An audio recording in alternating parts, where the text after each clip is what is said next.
India Pakistan के बीच एक ऐसा मैच खेला जाना था जिसको लेकर पूरे पाकिस्तान में शोर मचा था।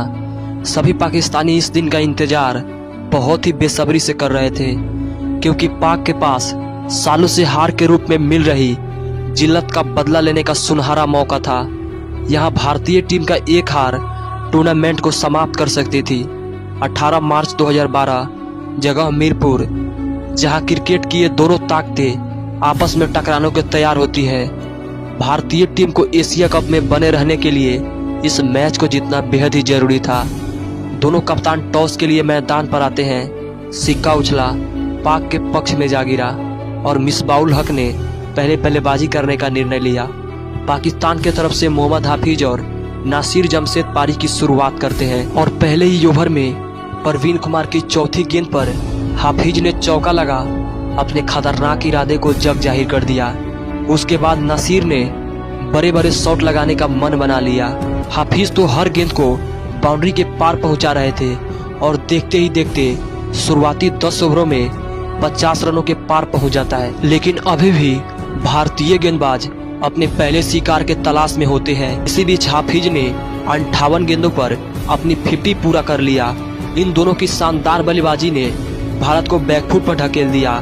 अब नासिर जमशेद ने भी एक शानदार चौका मार अपना अर्धशतक पूरा किया ही साथ में टीम के स्कोर को भी 100 रनों के पार पहुंचा दिया। लेकिन इसके बाद दोनों ने और ही बेकरार रूप धारण कर लिया। अभी तक तो दोनों 6 के रन रेट से बल्लेबाजी कर रहे थे, लेकिन अब तो इसके भी पार जा रहे थे और हाफिज ने अपना ऐतिहासिक शतक लगा दिया।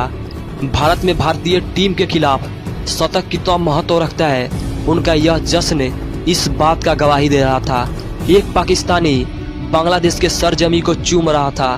पहली पारी के 33वें ओवर में पाकिस्तान की टीम 200 के आंकड़ा भी पार कर लेती है। उसके बाद तुरंत नासिर ने भी 98 गेंदों पर अपना शतक पूरा कर लिया। अब नासिर भी मीरपुर के धरती को चूम रहे थे, जिससे पाक की प्रतिक्रिया दुनिया के सामने आ रही थी। फिर 214 के स्कोर पर अश्विन ने नासिर को हाथों कैच करा, पाक को पहला झटका दे दिया।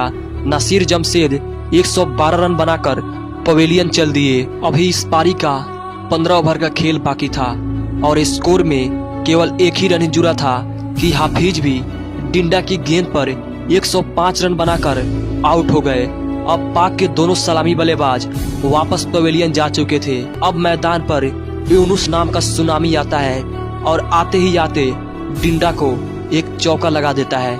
उसके बाद उमर अकमल ने भी चौका लगाया।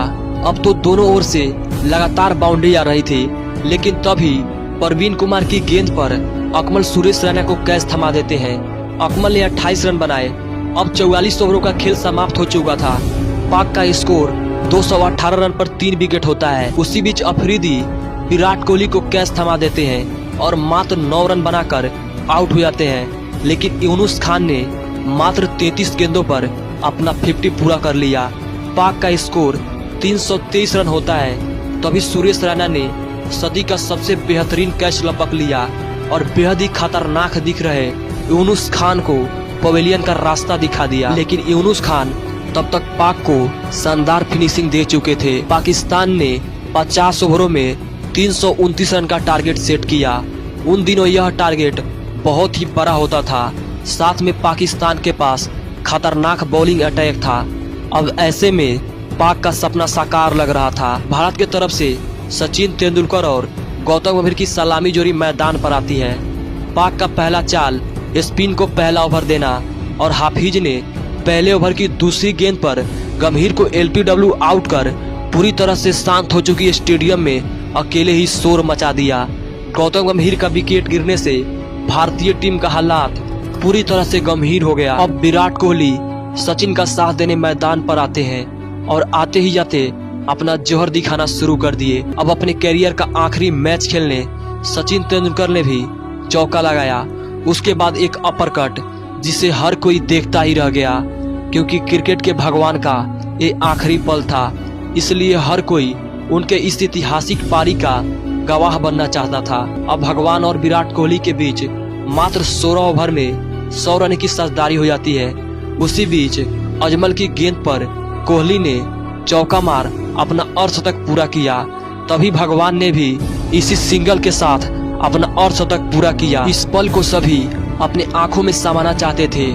अब विराट कोहली स्कोर बोर्ड को तेजी से बढ़ाने के लिए बड़े शॉट खेलते हैं, लेकिन तभी सचिन तेंदुलकर अजमल का शिकार हो जाते हैं। इस विकेट के गिरते ही पूरी पाक टीम जश्न में डूब जाती है। ऐसा लग रहा था टीम एशिया कप से बाहर हो जाएगी, क्योंकि क्रिकेट का भगवान हमेशा हमेशा के लिए भारत का साथ छोड़ रहा था। लेकिन दुनिया इस बात से बेखबर थी कि भगवान ने दो महारथी विराट रोहित के रूप में अपना उत्तराधिकारी छोड़ के जा रहे हैं, जो आगे चल के कोई क्रिकेट का किंग बना तो कोई दुनिया का हिटमैन। रोहित विराट ने पारी को आगे बढ़ाया। दो युवा खिलाड़ी टीम को संभाल रहे थे।